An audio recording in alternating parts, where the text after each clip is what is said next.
وہ وقت یاد کرنے کے لائق ہے جب عمران کی بیوی نے کہا کہ اے پروردگار، جو بچہ میرے پیٹ میں ہے میں اس کو تیری نظر کرتی ہوں، اسے دنیا کے کاموں سے آزاد رکھوں گی، تو اسے میری طرف سے قبول فرما، تو تو سننے والا ہے، جاننے والا ہے۔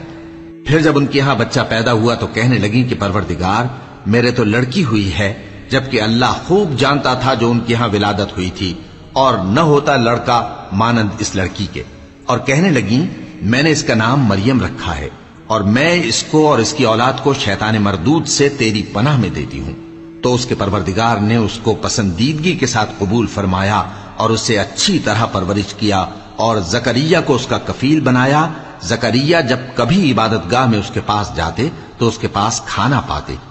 یہ کیفیت دیکھ کر ایک دن مریم سے پوچھنے لگے کہ مریم، یہ کھانا تمہارے پاس کہاں سے آتا ہے؟ وہ بولی کہ اللہ کے ہاں سے آتا ہے، بے شک اللہ جسے چاہتا ہے بے حساب رزق دیتا ہے۔ اس وقت زکریا نے اپنے پروردگار کو پکارا، عرض کی کہ پروردگار، مجھے اپنی طرف سے اولاد صالح عطا فرما، تو بے شک دعا سننے والا ہے۔ چنانچہ وہ ابھی عبادت گاہ میں کھڑے نماز ہی پڑھ رہے تھے کہ فرشتوں نے آواز دی کہ زکریا، اللہ تمہیں یحییٰ کی بشارت دیتا ہے، جو کلمۃ اللہ یعنی عیسیٰ کی تصدیق کریں گے اور سردار ہوں گے، اور عورتوں سے رغبت نہ رکھنے والے، اور ایک پیغمبر یعنی نیکوکاروں میں ہوں گے۔ زکریا نے کہا، اے پروردگار، میرے ہاں لڑکا کیوں کر پیدا ہوگا کہ میں تو بڈھا ہو گیا ہوں اور میری بیوی بانجھ ہے؟ فرمایا، اسی طرح اللہ جو چاہتا ہے کرتا ہے۔ زکریا نے کہا کہ پروردگار، میرے لیے کوئی نشانی مقرر فرما دے۔ فرمایا، تمہاری نشانی یہ ہے کہ تم لوگوں سے 3 دن اشارے کے سوا بات نہ کر سکو گے، تو ان دنوں میں اپنے پروردگار کی کثرت سے یاد اور صبح و شام اس کی تسبیح کرنا۔ اور جب فرشتوں نے مریم سے کہا کہ مریم، اللہ نے تم کو برگزیدہ کیا ہے اور تمہیں پاک بنایا ہے اور دنیا جہان کی عورتوں میں سے تم کو منتخب کیا ہے، اے مریم، اپنے پروردگار کی فرما برداری کرنا اور سجدہ کرنا اور رکوع کرنے والوں کے ساتھ رکوع کرنا۔ اے نبی، یہ باتیں اخبار غیب میں سے ہیں جو ہم تمہارے پاس بھیجتے ہیں۔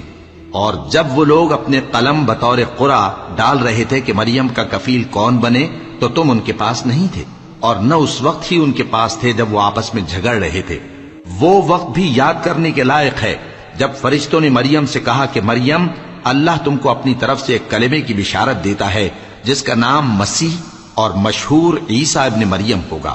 اور جو دنیا اور آخرت میں آبرو مند اور مقربین میں سے ہوگا، اور ماں کی گود میں اور بڑی عمر کا ہو کر دونوں حالتوں میں لوگوں سے یکساں گفتگو کرے گا اور نیکوکاروں میں ہوگا۔ مریم نے کہا کہ پروردگار، میرے ہاں بچہ کیوں کر ہوگا کہ کسی انسان نے مجھے ہاتھ تک تو لگایا نہیں؟ فرمایا کہ اللہ اسی طرح جو چاہتا ہے پیدا کرتا ہے، جب وہ کوئی کام کرنا چاہتا ہے تو ارشاد فرما دیتا ہے کہ ہو جا، تو وہ ہو جاتا ہے۔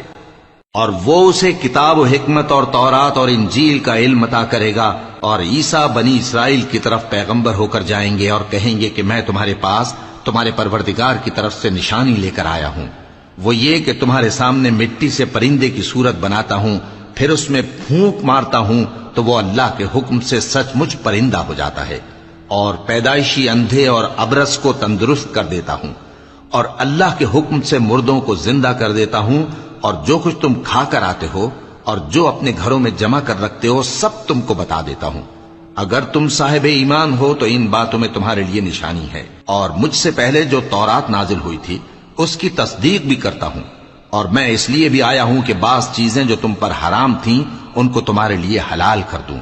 اور میں تو تمہارے پروردگار کی طرف سے نشانی لے کر آیا ہوں، تو اللہ سے ڈرو اور میرا کہا مانو۔ کچھ شک نہیں کہ اللہ ہی میرا اور تمہارا پروردگار ہے، تو اسی کی عبادت کرو، یہی سیدھا رستہ ہے۔